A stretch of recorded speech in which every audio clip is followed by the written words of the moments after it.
이제 우리 다 함께 자리에서 일어나셔서 오늘 우리에게 주시는 하나님의 말씀 보겠습니다. 오늘 우리 느헤미야 10장을 함께 볼 텐데요. 그 중에서도 28절부터 39절까지의 말씀을 제가 받들어 읽겠습니다.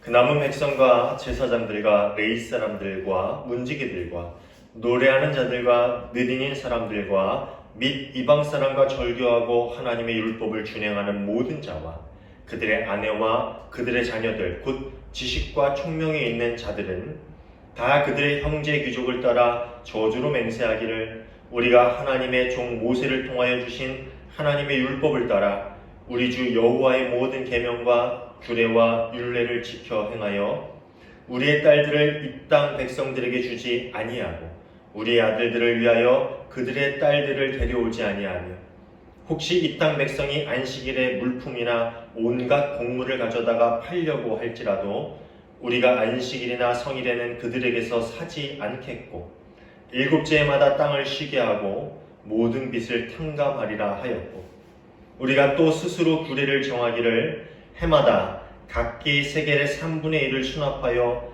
하나님의 전을 위하여 쓰게 하되 곧 진설병과 항상 드리는 소제와 항상 드리는 번제와 안식일과 초하루와 정한 절기에 쓸 것과 성물과 이스라엘을 위하는 속죄제와 우리 하나님의 전의 모든 일을 위하여 쓰게 하였고 또 우리 제사장들과 레위 사람들과 백성들이 제비 뽑아 각기 종족대로 해마다 정한 시기에 나무를 우리 하나님의 전에 바쳐 율법에 기록된 대로 우리 하나님 여호와의 제단을 차리게 하였고 해마다 우리 토지 수산의 만물과 각종 과목의 첫 열매를 여호와의 전에 드리기로 하였고 또 우리의 맏 아들들과 가축의 처음 난 것과 소와 양의 처음 난 것을 율법에 기록된 대로 우리 하나님의 전으로 가져다가 우리 하나님의 전에서 섬기는 제사장들에게 주고 또 처음 익은 밀의 가루와 거제물과 각종 과목의 열매와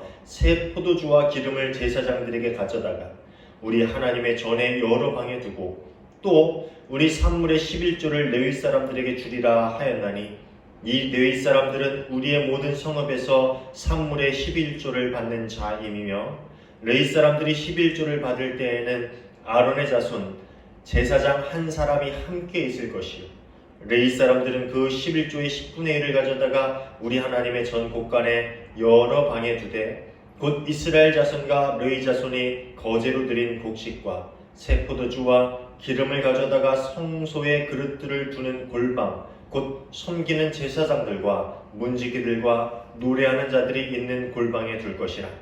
그리하여 우리가 우리 하나님의 전을 버려두지 아니하리라. 아멘. 우리에게 주시는 하나님의 말씀입니다. 자리에 앉아주시기 바랍니다. 오늘도 주님의 평화가 여러분 모두에게 함께 하시기를 주님의 이름으로 축원합니다. 우리 지난주에 9장을 보면서 회개가 무엇인지에 대해서 함께 배웠지요.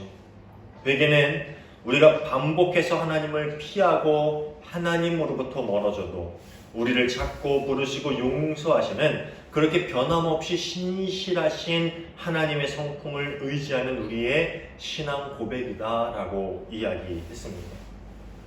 그렇지만 진정한 회개는 여기서 끝이 나는 것이 아닙니다.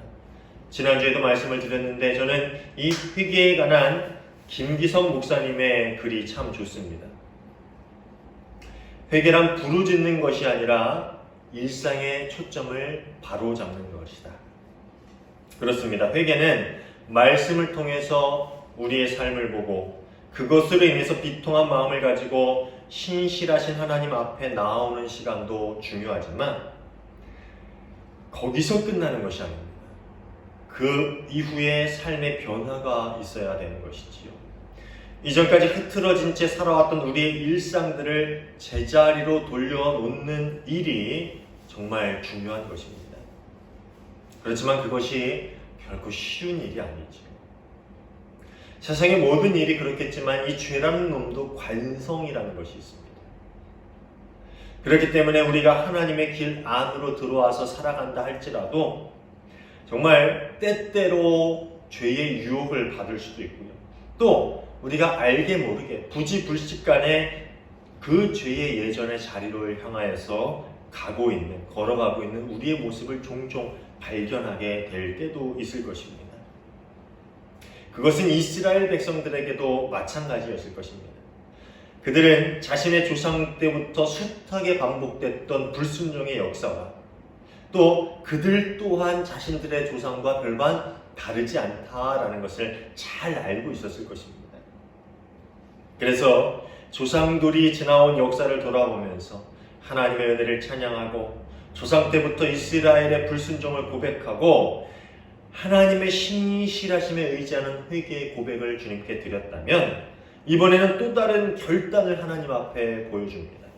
9장 28절의 말씀입니다. 이 전 9장이죠. 28절의 말씀. 이 모든 것을 돌이켜본 후에 우리는 언약을 굳게 세우고 그것을 글로 적었으며 지도자들과 레위 사람들과 제사장들이 그 위에 서명하였다. 우리 개역개정은 이 부분을 9장의 마지막 부분에 놓지요. 그래서 9장 28절에 이 말씀이 위치해 있습니다. 근데 히브리어 성경은 이 9장 28절이 10장 1절에 와 있습니다. 왜냐하면 이전 37절까지가 레위인들이 대표로 하나님을 찬양하면서 회개의 기도를 한 내용인 반면에 38절의 내용은요, 이 모든 일들을 돌아보면서 앞으로 백성들 모두가 하나님과의 언약을 잘 지키겠다라고, 그렇게 지키며 살겠다라고 상세한 언약을 세우고 소명을 하는 20장의 내용의 도입부이기 때문입니다. 그래서 그렇게 좀 장절의 차이가 있지만, 그렇지만 본래 이 성경에 장절의 구분이 없었죠. 그렇기 때문에 별로 중요한 건 아니에요. 나중에 나뉠 때 내용상 그렇게 편입이 됐다고 하지만, 중요한 것은 이스라엘 백성들이 회개한 후에 취한 행동이 무엇이었는가라는 것을 보는 것, 그것을 배우는 것이 요점이겠지요. 이스라엘 백성들은 이제 자신의 삶 가운데서 그들이 어떻게 하나님과의 언약을 잘 지키며 어떻게 하나님만 의지하는 백성으로 살 것인가, 그것을 하나님께 약속하고 글로 적은 후에 각 가문별 대표들과 제사장들이 그 위에 서명을 하는 그런 행동을 취합니다. 새 번역에는 서명을 했다라고 번역을 하고 있는데 개역개정엔 뭐라고 나옵니까? 임봉을 하였다라고 나옵니다. 근데 히브리어 원어로 보면은요, 하툼이라고 해가지고 봉인을 했다라는 표현이 맞습니다. 영어로 seal이라고 하죠. 인을 치는 행위는 고대 근동에서 이 언약을 맺는 사람들이 진흙을 묻어 놓고요, 거기다가 도장을 찍어가지고 누른 후에 그것을 불에 구워가지고 오랫동안 보관할 수 있도록 한 것입니다. 그래서 인을 친다라는 것은 꾹 눌러서 자신의 힘을 새긴다라는 것은 오랫도록 깨지지 않을 언약이다라는 것을 이렇게 상징하는 그런 행동이죠.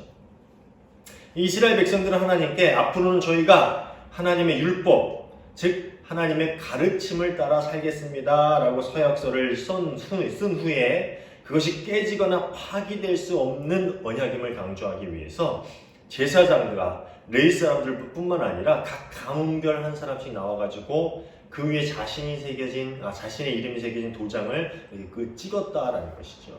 서명을 할 수도 있었겠지만 성경에서는 임봉을 했다라는 표현을 쓰므로 그들이 깨지지 않을 굳은 언약을 함께 행했다라는 것을 우리에게 이야기해주고 있다라는 것입니다.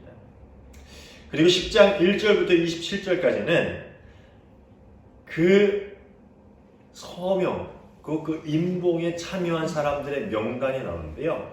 제사장 21명, 레위 사람 17명, 그리고 백성의 지도자 44명, 무려 66명의 이름이 그 위에 기록되어 있습니다. 그리고 28절은 그 엄숙한 과정에 나머지 백성, 곧 제사장과 레위 사람과 성전 문지기와 노래하는 사람과 성전 막일꾼과 주님의 율법을 따르려고 그 땅 여러 백성과 인연을 끊은 모든 이들과 그 아내들과 그들의 아들, 딸들과 알아들을 만한 지식이 있는 모두가 한 마음으로 그 일에 참여했다라고 이야기하고 있습니다. 우리가 처음에 같이 읽었던 부분이지요. 느디님 사람들은 성전 막일을 하던 사람이다라는 것을 우리 지난번에 같이 보았는데, 이렇게 이 모든 사람들이 그 거룩하고 엄숙하고 또 정말 비장한 각오로 임하는 그 예식에 함께 참여하였다라는 것입니다. 그러니까 그들이 회개의 기도를 드린 후에 우리가 단순히 회개의 기도를 하고 죄의 고백만 하는 것으론 우리가 언제 또 변할지 모른다. 그래서 그 모든 회개의 내용과 우리가 앞으로 어떻게 살겠습니다 라는 그것을 언약을 다 글로 적은 후에 그것을 임봉하는 그런 행위를 함으로 또 저주로 맹세, 이것을 어기면 어떻게 된다, 이것을 깨트리면 우리가 저주를 받겠다라는 그 비장한 각오로 주님 앞에 이 의식을 치렀다라는 것이죠. 오늘 우리가 성찬 예식을 함께 했는데요, 이 성찬 예식도 우리가 매달 하는 거여서 그냥 습관적으로 여러분 임하실지 모르겠지만 참 거룩하고 엄숙하고 또 비장한 각오로 주님 앞에 나와야 되는 의식입니다. 우리가 주님의 떡과 포도주를 마시고 또 먹고 마시고 함으로써 주님의 그 삶에, 주님의 뜻에 또 가르침에 참여하겠다. 우리의 몸이 주님 것이 되었다라고 약속하는 그런 행동이죠. 그런 의식이죠. 그렇기 때문에 이것도 정말 이들이 행했던 이 언약의 갱신 그 의식만큼이나 정말 소중한 일입니다. 이렇게 그들은 모든 백성들이 한 마음 한 뜻으로 그렇게 하나님 앞에 내가 이제 정말 하나님의 백성으로 살겠습니다. 이제 이 언약을 깨뜨리지 않겠습니다 라는 그런 마음으로 그 언약식에 참여했다라는 것입니다. 그리고 이어서 어떤 언약을 기록하고 임봉을 했는지에 대해서 상세한 설명이 그 뒤에 나오는데 그것이 오늘 우리가 함께 읽었던 본문의 이야기입니다. 그들이 하나님 앞에서 언약을 했던 내용들을 총 6가지로 정리를 해볼 수가 있는데요. 첫 번째는 이방인과의 결혼을 금지하겠다라는 내용입니다. 30절부터 나오죠. 이건 에스라서에도 잠시 다룬 적이 있는데요. 이방인들과의 결혼이 왜 문제가 된다고 했죠? 기억이 안 나죠? 네. 이방인들이 이스라엘 백성들과 결혼을 해서 하나님을 잘 섬기는 백성이 되면 문제가 안 되죠. 그죠? 이방인들이 하나님의 백성이 되는 리드님 사람들처럼 이방인이지만 하나님을 섬기는 백성이 되면 문제가 안 돼요. 그런데 반대로 이스라엘 백성들이 이방인과 결혼 때문에 이방인 가증한 풍습이나 종교 의식을 따르게 된 것이 문제입니다. 이스라엘 사람들은 다시 이스라엘 땅으로 돌아와서 정착을 하기 위해서 그곳에서 살고 있는 이방인들과 타협하고 그들의 힘을 빌렸습니다. 그리고 그 방법이 바로 혼인이었습니다. 그들의 힘을 빌리는 방법이 혼인이었다는 것이죠. 그러다 보니까 나중에는 그들과 이렇게 저렇게 연결이 되어서 쉽사리 끊을 수 없는 관계가 되었어요. 그렇죠. 사돈이 되고 사돈의 팔촌에 다 연결이 되다 보니까 쉽사리 끊을 수 없는 동맹 관계가 되었다라는 겁니다. 느헤미야가 성벽 재건을 하는 동안 꾸준히 등장했던 이름이 하나 있죠. 누굽니까? 산발락과 도비아죠. 도비아. 예. 그 중에 도비아의 이름이 뭐라 그랬죠? 이름의 뜻이 여호와는 선하시다. 그런데 이 도비아는 이스라엘 백성들과 밀접한 관계를 가지고 있었던 인물입니다. 느헤미야 6장 18절 19절입니다. 도비아는 아라의 아들인 스가냐의 사위인데다가 도비아의 아들 여호하난도 베레기야의 아들인 무술람의 딸과 결혼하였으므로 유다에는 그와 동맹을 맺은 사람들이 많았다. 그들은 내 앞에서도 서슴없이 도비아를 칭찬하고 내가 하는 말은 무엇이든지 다 그에게 일러바쳤다. 그래서 도비아는 나에게 협박 편지를 여러 통 보내서 위협하였다. 무슨 말이에요? 도비아는 암몬 사람인데 이스라엘 사람의 사위가 된 거죠. 그리고 그 아들 또한 이스라엘 여자와 결혼을 했어요. 그러니까 서로 이렇게 집안이 결혼으로 맺어진 동맹관계가 되었다라는 거예요. 근데 이게 문제가 된 거는 느헤미야가 예루살렘으로 돌아와서 하나님의 일을 하려고 하다 보니까 막상 그와 연관된 사람들이 느헤미야를 돕는 게 아니라 누굴 도와요? 자신의 지방과 연결된 도비아를 도와서 도비아한테 모든 일들을 다 고해바치고 도비아는 이것을 이용해 느헤미야의 일을 회방하였다라는 것이죠. 결국 삶을 위해서 하나님과의 언약을 저버린 그런 행동이 나중에는 하나님의 일을 해방하는 일까지 만들어내고 말았다라는 끊을 수 없는 죄의 고리를 만들어낸 그 원인을 이야기해주고 있는 거예요. 두 번째로 이 안식일에 관련된 율법을 철저하게 지킬 것을 약속을 합니다. 31절입니다. 안식일에 이방인들과 어떤 상거래도 하지 않고 7년마다 땅을 쉬게 하고 모든 빚을 탕감해 주는 등 안식일 규정을 철저하게 지킬 것을 약속하죠. 그렇죠? 이 안식일이라는 것은 우리의 삶이 모두 주님이 주신 날이다라는 것을 기억하는, 그래서 주님께 드리는 날이죠. 근데 이제 유대인들은 안식일을 지켰지만 이방인들은 지키지 않았잖아요. 그러다 보니까 이방인들이 무엇을 사고 팔고 하는 것이 안식일에 행해지면 그들이 안식일에 그 일들을 행했다라는 것이죠. 그런데 이제 그것을 하지 않겠다. 그리고 또 모든 빚을 탕감해 주겠다. 이것은 느헤미야가 성벽을 재건할 때도 비슷한 일이 있었죠. 그 당시 어려움으로 인해서 빚을 줄 수밖에 없었던 모든 이들의 빚을 탕감함으로 그 모든 어려움을 같이 짊어지겠다라는 그런 언약을 한 것이지요. 그러니까 안식일 규정을 율법에 나온 대로 철저하게 지키겠다라고 약속한 거죠. 세 번째는 성전이 잘 운영될 수 있도록 정기적으로 성전세를 내겠다라는 거예요. 32절, 33절이죠. 본래는 하나님의 율법에는요, 이 평생에 한 번 반세겔을 내면 된다라고 이렇게 나옵니다. 그러니까 한 번 반세겔을 내면 되는 거예요. 그런데 이들은 정기적으로 3분의 1세겔씩 헌금을 해서 성전 유지비를 내므로 성전에 필요한 빵, 진설병이죠. 각종 재물을 살 수 있도록, 즉 성전이 잘 운영될 수 있도록 하겠다라는 약속을 하는 거예요. 네 번째로 이 제사에 필요한 장작을 제사장과 레위인과 백성들이 제비를 뽑아서 순번대로 하나님 앞에 드리겠다. 그러니까 제사에 필요한 재물을 살 그 장작조차도 우리가 끊어지지 않게 순번대로 그것을 하나님께 드리겠다는 거예요. 다섯 번째로 모든 소산물 중 첫 번째 것은 하나님께 드리겠다라고 약속을 합니다. 35절, 36절입니다. 농작물이든 가축이든 첫 번째로 얻은 것을 드리겠다라는 건데, 이것은 본래부터 율법에 나와 있는 거예요. 출애굽 사건 중에 이 10가지 재앙이 있는데 그 10가지 재앙 중에 마지막 재앙이 뭡니까? 모든 가축이나 사람의 첫째가 죽는 거였어요. 그렇지만 문설주에 양의 피를 바른 이스라엘 백성들의 집은 어떻게 됐습니까? 이 재앙으로부터 넘어갔죠. 비껴갔어요. 그래서 이스라엘 백성들은 그 사건을 기억하면서 모든 소산의 첫 번째 것을 주님께 드리면서 모든 생명이 주님의 소유입니다 라는 고백을 했던 겁니다. 여기서 36절 시작을 보면 맏아들을 주었다라고 이야기가 나오는데, 아들을 준다는 건 뭘까요? 아들을 제물로 줍니까? 그건 아니고요. 아들을 제물로 준 게 아니라 몸값을 지불하고 대속했다라는 거예요. 그러니까 아들을 하나님께 드리는 게 맞죠? 예, 아들이 주님의 것입니다. 근데 아들을 드릴 수는 없으니까 그 몸값을 대신 지불하고 대속 의식을 했다라는 거죠. 이 민수기 18장에 나온 대로 아마도 은 5세겔을 아들의 몸값으로 지불을 했을 것입니다. 여섯 번째로 11조를 드리겠다라고 약속하는데 37절부터 38절까지의 이야기입니다. 본래 하나님의 율법의 이 11조는 당연히 해야 하는 것이었죠.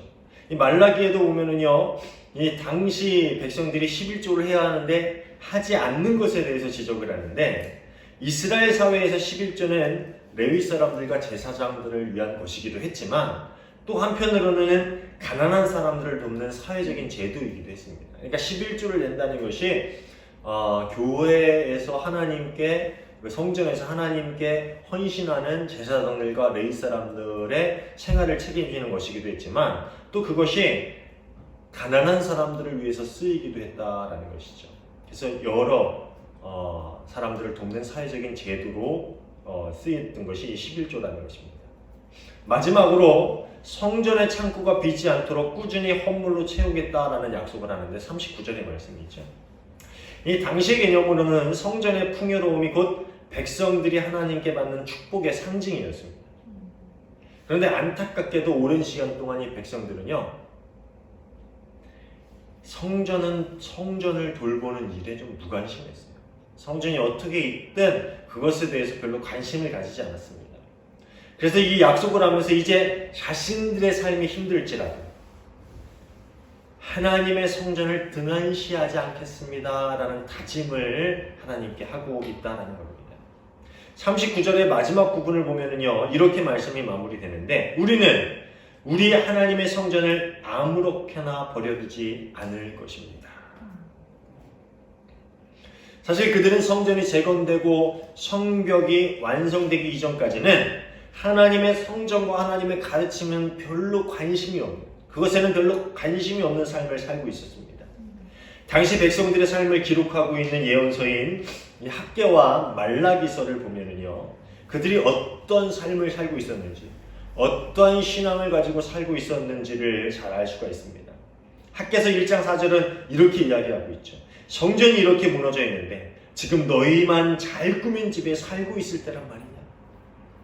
성전은 무너졌는데 그들이 성전 재건을 할 생각을 안 하고 어떻게든 그들의 삶을 잘 꾸려갈 생각만 하고 있다는 것이죠.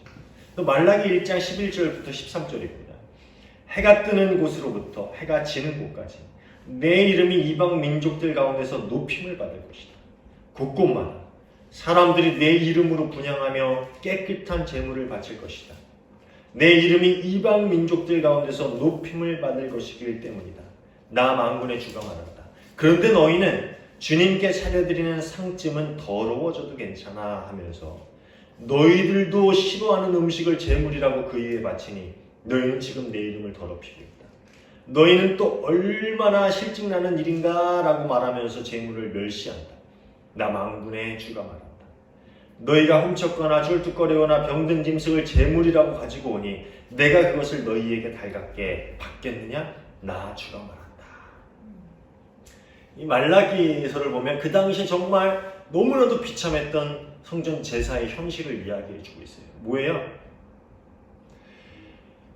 사람도 기뻐하지 않을 만한 것을 하나님께 드렸다라는 것이죠. 이스라엘 백성들이 오랜 시간 동안 하나님의 성전에 무관심하고 하나님께 드리는 제사, 즉 예배에 소홀했던 것은 그들의 삶이 고달팠기 때문이었습니다. 폐허가 된 고향 땅으로 돌아왔는데 생각했던 것보다 삶은 더 힘들었습니다. 먹고 사는 것조차 수월하지 않았습니다. 결국 그들은 이방인들에게 도움을 청하고 점점 그들의 손을 의지하기 시작했습니다. 그러다 보니 점점 싫든 좋든 그들의 풍습을 따라하고 그들의 종교가 몸에 배기 시작합니다. 그렇지만 하나님의 백성이라는 정체성이 그래도 조금은 남아있기 때문에 때마다 절기도 지키고 성전에 예물을 드리기도 했지만 달가운 마음으로 하진 않았어요.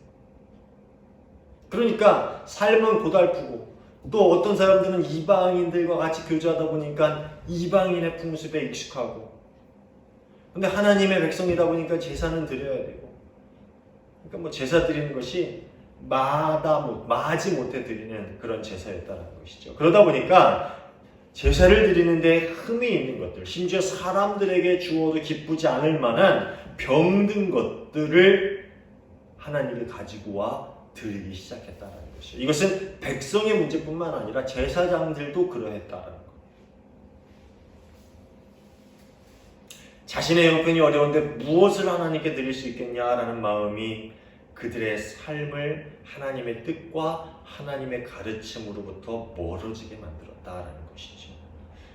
그러나 이제 이스라엘 백성들은 새로운 다짐과 각오로 하나님 앞에 섰습니다.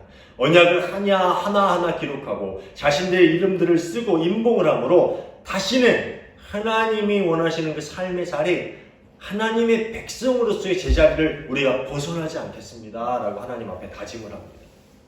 그들의 삶은 이전보다 월등히 나아졌거나 넉넉해지지는 않았어요.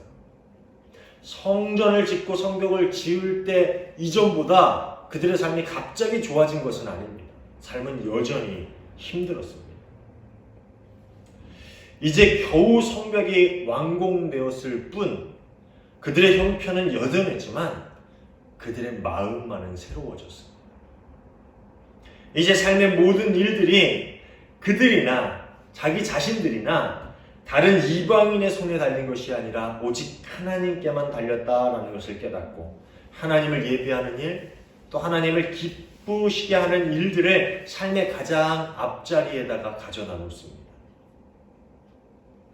그리고 이제 내 삶의 가장 앞자리에는 오직 하나님이 기뻐하시는 일, 하나님이 가르쳐 주시고 행하라 명하신 일들만 있습니다 라고 고백하고 다짐하는 것이죠.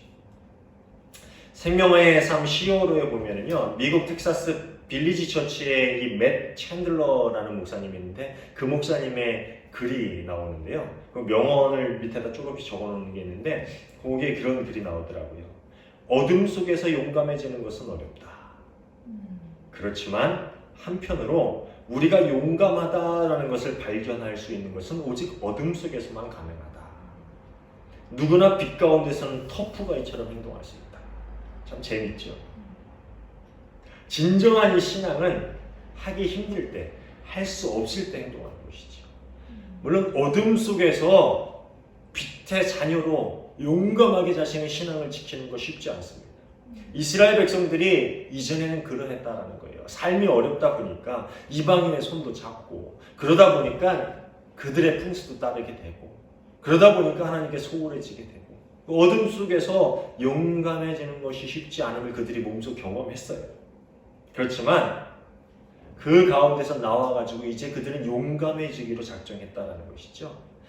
할 수 없는데 정말 하기 힘든데 그러나 내가 이제는 정말 용감히 하나님의 백성으로서의 신앙을 지키는 것으로 삶을 살겠습니다.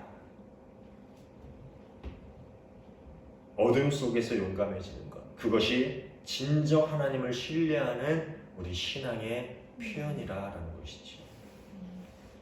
사랑하는 여러분, 어떤 상황에 있든지 우리의 삶의 우선순위가 하나님이 되기를 소원합니다. 우리의 삶이 어둠 속을 걷고 있는 순간에는 더욱 그러하시기를 바랍니다. 누구나 밝을 때는 터프가이에요.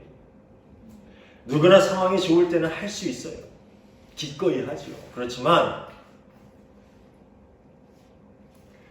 우리의 삶이 어둠 속을 걷고 있는 그 순간에도 정말 하기 힘들고 할 수 없다라고 느껴지는 그 순간에도 하나님 앞에 나와서 우리의 삶의 우선순위가 하나님께 있음을 고백할 수 있고 그렇게 살아갈 수 있는 여러분 모두가 되시기를, 우리 모두가 되기를 주님의 이름으로 간절히 소망합니다. 이제까지 우리가 그런 길을 걸어오지 못했다면 오늘 예배와 우리 성찬 예식을 통해서 우리의 마음을 새롭게 하고 하나님께서 기뻐하실 그 삶의 자리로 돌아오기를 간절히 소원합니다. 그리고 어둠 속에서든지 빛 가운데서든지 풍족할 때이든지 어려울 때이든지 우리의 삶이 넉넉할 때이든지 부족할 때이든지 여상하게 하나님의 길 가운데를 걸어갈 수 있는 저와 여러분 모두가 되시기를 주님의 이름으로 축원합니다. 기도하겠습니다. 하나님 감사합니다. 죄된 우리를 용서하여 주시고 주님의 자녀라 다시 불러주심에 감사를 드립니다. 그 주님께 나와 우리가 이제 주님의 빛 가운데 살겠노라. 우리의 삶이 비록 어두울지라도 우리의 삶만큼은 주님의 빛을 비추는 삶이 되겠노라고 다짐하고 각오하고 또 그렇게 살아갈 수 있는 저희가 되게 하여 주시옵소서. 어둠 속에 더욱더 빛나는 하나님의 백성으로서의 하나님의 자녀로서의 삶이 되게 하시고 그렇게 살아가는 우리의 모든 삶 가운데 주님 임재하여 주셔서 우리의 발걸음을 인도하여 주시옵소서. 앞으로의 모든 삶 가운데 주님 동행하시며 모든 죄의 고리를 끊고 하나님을 삶의 우선순위로 여기며 주님과 동행하는 삶을 살게 하실 줄 믿고 감사하며 예수님 이름으로 기도하옵나이다. 아멘.